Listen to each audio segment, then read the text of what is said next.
आणि यावेळेस प्रत्येक जागेवरचा आढावा घेणं हा कॉन्सेप्ट आमचा एकदम क्लिअर आहे की महाविकास आघाडीलाही सुद्धा त्या ठिकाणी ज्या जागा सुटतील त्यांना कशी मदत देता येईल, त्या ठिकाणी आमच्या संघटनेची स्थिती काय अडचणी आणि या सगळ्या गोष्टीचा आढावा त्या ठिकाणी घेतला जाईल. आणि निश्चितपणे बीजेपीला परास्त करणं हाच काँग्रेसचा एकमेव उद्देश आहे आणि त्या दृष्टिकोनातली ही रणनीती आहे. त्यामुळे या सगळ्या याच्यामध्ये महाविकास आघाडीमध्ये कुठलाही प्रॉब्लेम होईल असं कुठलंही कारण त्याच्यामध्ये नाही. पण प्रत्येक महाराष्ट्र हे खऱ्या अर्थानं काँग्रेस विचारधारेचंच महत्त्वाचं राज्य राहिलेलं आहे आणि प्रत्येक ठिकाणी काँग्रेसची वोट बँक आहे आणि या सगळ्या वोट बँकचा बीजेपीला परास्त करण्यासाठी कसा उपयोग होईल या दृष्टिकोनातला हा आढावा आहे. त्याच्यामुळे याला अदरवाईज महाविकास आघाडीचे सगळे प्रॉब्लेम होणार आहेत वगैरे अशा गोष्टी याच्यामध्ये नाही आणि या सगळ्या गोष्टीचा आढावा घेऊनच पुढची रणनीती महाविकास आघाडीमध्ये ठेवली जाईल आणि त्या पद्धतीचं पुढची रणनीती बीजेपीच्या विरोधात महाराष्ट्रामध्ये केली जाईल.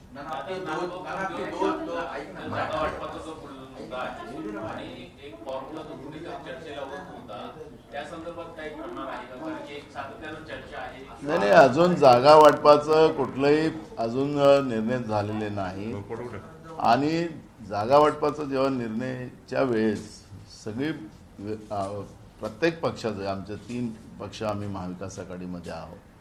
अजून आमच्या याला समाजवादी आहे, शेकापा आहे, कम्युनिस्ट आहे, या सगळ्यांनाही त्या ठिकाणी विश्वासात ज्यावेळेस जागा वाटपाचा घेतला जाईल आणि त्या दृष्टिकोनातला हा सगळा प्रयत्न आहे. पण ज्या ठिकाणी कारण की काँग्रेसचं वोट बँक पूर्ण महाराष्ट्रामध्ये आहे आणि या वोट बँकला कसं एकत्रित आणता येईल आणि बीजेपीला परास्त करण्यासाठी कुठली रणनीती केली जावी या दृष्टिकोनातला हा प्रयत्न आमचा आहे. त्यामुळे याला हा जो आढावा आहे हा आढावा काँग्रेस पक्षाचा आहे आणि त्यासाठी काँग्रेस पक्ष आपल्या पद्धतीनं या पद्धतीची संघटनात्मक आणि प्रत्येक लोकसभा आणि विधानसभेमधली स्थिती जाणून घेण्याचा हा प्रयत्न आम्ही करतो आहे.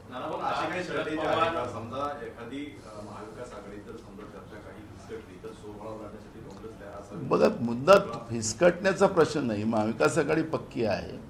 फक्त जी काही स्थिती आहे त्याची प्रत्येक पक्ष आपल्या आपल्या पद्धतीनं त्या पद्धतीचं रिव्ह्यू करतो आहे. त्यामुळे याला अदरवाईज घेण्याचं कुठलं कारण नाही. काल शरद पवार मुख्यमंत्र्यांना भेटले आणि त्यामुळे एक वेगळी चर्चा सुरू झाली. जरी मराठा मंदिराच्या कार्यक्रमाचं निमंत्रणासाठी गेले तरी सुद्धा या राजकीय घडामोडी घडत आहेत. त्या पार्श्वभूमीवर बघा, काँग्रेसचं या सगळ्या गोष्टीकडे कुठले लक्ष नाही. काँग्रेसला कुठलाही त्याच्यातला इंटरेस्ट नाही. काँग्रेसची भूमिका एकच आहे की ज्या पद्धतीनं देश विकून देश चालवण्याचं काम बीजेपी करते आहे, केंद्रात असो की राज्यात असो, महागाई आहे, बेरोजगारी आहे, शेतकऱ्यांचे प्रश्न आहेत, गरिबांचे प्रश्न आहेत, हे प्रश्न काँग्रेससाठी महत्त्वाचे आहे. आणि देशाची संविधानिक व्यवस्था आहे जी रोज तिला तोडण्याचा आणि त्याला संपवण्याचा जो प्रयत्न आहे, पहिले देश आणि संविधानिक व्यवस्था हे काँग्रेसचं खऱ्या अर्थानं महत्त्वाची भूमिका त्याच्यातली आहे आणि हे सगळी कशी वाचवता येईल याच्यावर काँग्रेसचं लक्ष आहे. त्यामुळे कोण कुठं भेटतात, काय भेटतात याचा काँग्रेसला कुठलाही संबंध नाही आणि त्याच्यावरची काँग्रेसकडून कुठली चर्चा होणार. मराठी शिवरायांचं हिंदवी स्वराज्य म्हणजेच हिंदू राष्ट्र असं मोहन भागवत यांनी मोठं विधान केलं. याला आपण कसं म्हणतो? मला एक प्रश्न या लोकांनाच विचारायचा आहे की ज्यावेळेस एका सरदाराच्या पोराला राजा बनण्याचा योग आला आणि जेव्हा राज्याभिषेक करण्याची वेळ आली तर त्यावेळेस याच हिंदुत्वाचा गाजावाजा करणारी लोक त्यांनी छत्रपती शिवाजी महाराजांची काय गत केलेली होती ही काही महाराष्ट्रातली आणि देशाची जनता आजही विसरणार नाही. गागाभटाला आणून गागाभटाला कसा दबाव आला आणि कसं पायाच्या अंगठ्याने छत्रपती शिवाजी महाराजांचा राज्याभिषेक केला ते या महाराष्ट्राचीच नाही तर देशाची जनता कधी विसरणार नाही. त्याच्यामुळे या पद्धतीचं छत्रपती शिवाजी महाराजांचं हिंदुत्व जे आहे ते सगळ्या धर्माला घेऊन चालणार होतं. त्याला ते हिंदवी स्वराज्याचं त्यांनी नाव दिलेलं होतं. त्यामुळे कोण काय त्याचं स्लोगन लावून वेळेप्रमाणे राजकीय फायदा होण्यासाठी कुणी त्याचा फायदा घेण्याचा प्रयत्न करत असेल तरी महाराष्ट्रातली ही मावळे, छत्रपती शिवाजी महाराजांच्या विचाराची मावळे जी आहेत, त्यांना या पद्धतीचं हे लांगून चांगलपणा हे सगळ्यांना कळतं आहे. त्यामुळे मला वाटतं की मी त्याच्यावर फार प्रतिक्रिया द्यावी असं मला वाटत नाही. आणि त्यावेळी छत्रपती शिवाजी महाराजांना ज्यांनी त्रास दिलेला होता तेही महाराष्ट्राच्या मावळ्यांच्या नजरेत आहेत. त्यामुळे या सगळ्या गोष्टीची मला वाटतं की आम्ही चर्चा नाही केली तर बरं होईल. पुन्हा एकदा प्रकरणी आपण जर पाहिलं तर तुमचा जो विरोध होता अदानी संदर्भातला तुम्ही वारंवार आवाज उठवत होता. त्यानंतर शरद पवारांची त्यांची भेट झाली, पवारांनी एक वेगळी भूमिका घेतली. आता पुन्हा एकदा काल शरद पवारांची अदानींचं भेट घेतली पाहायला मिळालं. बघा, शरद पवार साहेबांचा वेगळा पक्ष आहे, काही ते काँग्रेस पक्षाचे नाही आहेत, त्यांचा पक्ष वेगळा आहे.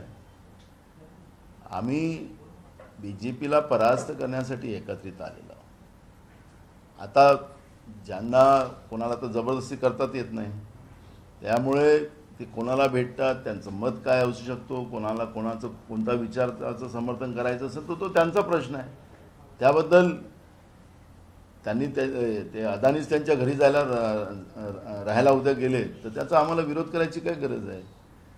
पण ज्या पद्धतीनं आमचे नेते राहुल गांधीजींनी जे प्रश्न उपस्थित केले, अदानींचं आणि मोदींचा संबंध काय, देशाच्या सगळ्या प्रॉपर्ट्या त्यांनाच विकून का दिल्या जातात आहेत, तो प्रश्न विचारला.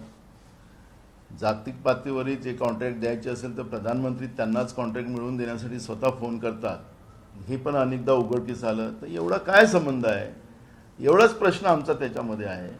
अदानीचं एवढं संबंध काय, देशातल्या जनतेचे LIC मधले असलेले पैसे, SBI मध्ये असलेले पैसे, प्रॉव्हिडंट फंडाचे पैसे कर्ज रूपानं अदानीला जे केंद्रातलं नरेंद्र मोदीचं सरकार देते आहे, त्याच्या मागचा उद्देश काय, त्या खोट्या कंपन्या ज्या आहेत त्या खोट्या कंपन्यांना या सगळ्या गोष्टी दिल्या जातात आहेत. मग हे सगळे प्रश्न आम्ही विचारलेले, कारण की अदानी आमचा व्यक्तिगत, अदानीचा काँग्रेसचं काही व्यक्तिगत दुश्मनी नाही. ज्या पद्धतीनं या व्यवस्थेला, देशाच्या व्यवस्थेला डॅमेज करण्याचं काम सुरू झालेलं आहे, देश विकण्याचं काम सुरू झालेलं आहे, त्या व्यवस्थेच्या बद्दलचा आमचा आक्षेप आहे. आता कोणाला काय वाटतंय, आणि आम्ही जी काही भूमिका मांडलेली होती की याला जॉईंट पार्लमेंट कमिटीची मागणी आम्ही केलेली होती, त्याच्या मागचा आमचा उद्देश एकदम क्लिअर होता.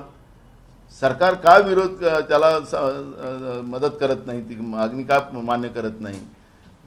लोकसभेचं कामकाज संपूर्ण काळ बंद पडलं एका मागणीसाठी. सरकार काय ॲडॅमेंट आहे. सुप्रीम कोर्टाने कमिटी बनवलेली आहे, सुप्रीम कोर्टाची कमिटी वेगळी आणि लोकसभेची आणि राज्यसभेची जॉईंट पार्लमेंट कमिटी ही वेगळी आहे. त्याच्यामध्ये सगळे पेपर आपल्याला माहितीसाठी ते मागवू शकतात, सगळ्यांना बोलवू शकतात. ही भूमिका त्या कमिटीच्या मागं असतं. पण ज्या गोष्टी ज्यांना नसेल मान्य तो त्यांचा प्रश्न आहे. आखरी जनतेच्या पैशाचा प्रश्न आहे, देशाच्या हिताचा प्रश्न आहे आणि हा प्रश्न घेऊन काँग्रेस लढेल. अदानीशी आमचं व्यक्तिगत कुठलाही विरोध नाही. फक्त ज्या पद्धतीनं देश विकून त्यांना दिला जातोय ते प्रश्न विचारू, कारण की या देशाच्या जनतेचे पैसे लुटून अदानीला दिले जातात आहेत. हे सगळं रेकॉर्डवर आलेलं आहे आणि तो जॉब काँग्रेस विचारेल. कोणाचा व्यक्तिगत कोणाचा संबंध कोणाला ठेवायचा असेल तो त्यांचा प्रश्न आहे.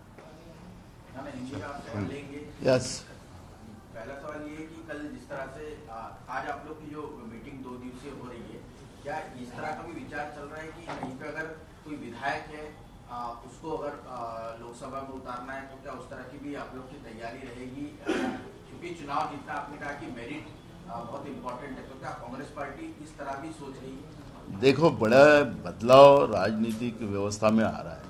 हाल ही में कर्नाटक में जो चुनाव हुए उसमें 30 जगह में बीजेपी के उम्मीदवारों की अमानत जब्त हुई है और किसी को 5,000, किसी को 10,000, 9,000 ऐसे वोट मिले.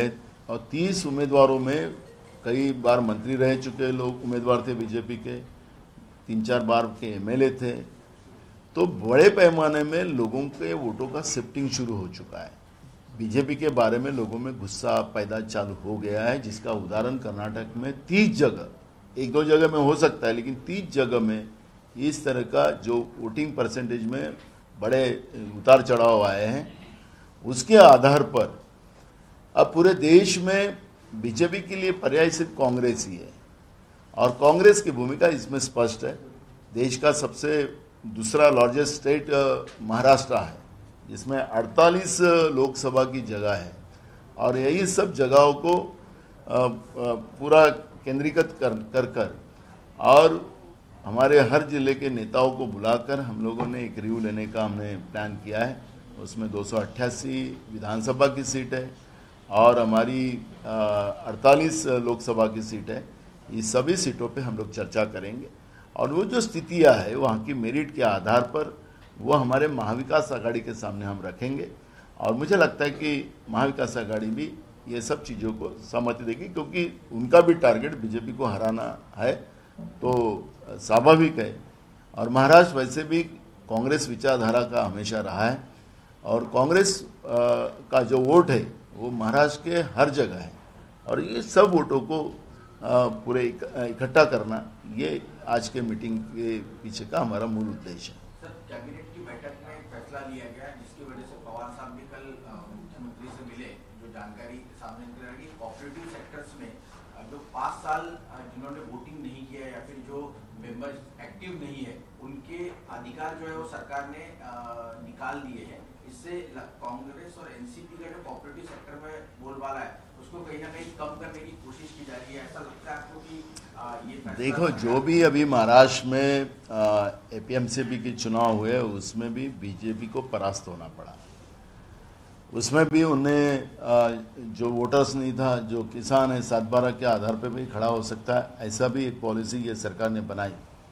और सरकार को लगता था कि इसमें भी बड़े पैमाने में उनको फ़ायदा होगा, लेकिन लोगों ने वो उस बात को ये किया और महाविकास आघाड़ी को सबसे ज़्यादा कांग्रेस को एपीएमसी की जगह चुना के देने की व्यवस्था हुई है।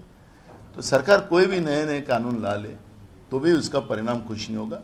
बीजेपी के विरोध में लोगों में गुस्सा है और कांग्रेस ही उसके लिए पर्याय है और महाविकास आघाड़ी उसके लिए पर्याय है। सर, ये पवार साहब और मुख्यमंत्री की मुलाकात, फिर अदानी और पवार साहब की मुलाकात, इसको आप किस चश्मे से देखते हैं? आपको क्या लगता है कि राजनीति इसके पीछे कुछ नजर आती है या कुछ और? नहीं, हमें पवार साहब की एक अलग पार्टी है, वो अदानी से मिले या राज्य के मुख्यमंत्री से मिले, वो उनके पार्टी का निर्णय, वो किसी को भी मिल सकते हैं, किसी विचार को अपना सकते हैं, उसके लिए हमारा कोई ज़बरदस्ती तो हो नहीं सकता।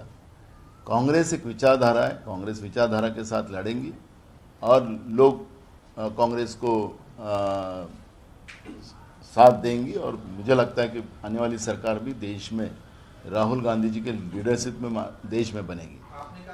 तो इसलिए ये पवार साहब अदानी जी से मिले या मुख्यमंत्री से मिले, वो उनका इशू है, उसको हम बहुत हमारे पार्टी में उसका चर्चा का विषय नहीं बन सकते। आपने कहा कि कांग्रेस के बिना पर्याय नहीं है, तो वहीं पे नीतीश कुमार ने महाविकास आघाड़ी के दो नेताओं से मुलाकात की थी, शिवसेना और एनसीपी से। अब उन्होंने बिहार में अपनी एक बैठक बुलाई है जिसमें आमंत्रित किया। कांग्रेस भी क्या इससे दूरियां बना के रखते? नहीं लगता है कि दो पार्टियों के साथ रहना और कांग्रेस को अलग रखना तीसरा? देखो, आपका एक गलत फहमी है। यूपीए के अध्यक्षा हमारी नेता सोनिया गांधी जी है और नीतीश कुमार जी उस यूपीए के समन्वयक हैं। जितने भी जो स्टेट पार्टियां हैं देश भर में जो बीजेपी के विरोध करती है, उस सब पार्टियों को इकट्ठा करना ये नीतीश कुमार जी के ऊपर जवाबदारी है और नीतीश कुमार जी उसको बेखूबी से निभा रहे हैं। पटना में 12 तारीख को उसकी मीटिंग है, समय आए तो खड़गे जी भी जाएंगे, राहुल जी भी जाएंगे उस मीटिंग में। तो ये आखिरी कांग्रेस देश की सबसे बड़ी पार्टी है, नेशनल पार्टी है और हमारी भूमिका ऐसी है कि जितने भी जो वोट विभाजन की व्यवस्था बनती है उसको रोकी जाए और सब ने एक साथ मिलकर, क्योंकि देश की संवैधानिक व्यवस्था को संभालना ये कांग्रेस का सबसे बड़ा दायित्व बनता है, देश को बचाना ये कांग्रेस का बड़ा दायित्व बनता है और नीतीश कुमार जी इस यूपीए के समन्वयक है और वो उनकी जवाबदारी से वो काम कर रहे हैं। इसलिए अलग हम लोग नहीं है, हम एक है। बीजेपी मुस्लिम लीग को लेकर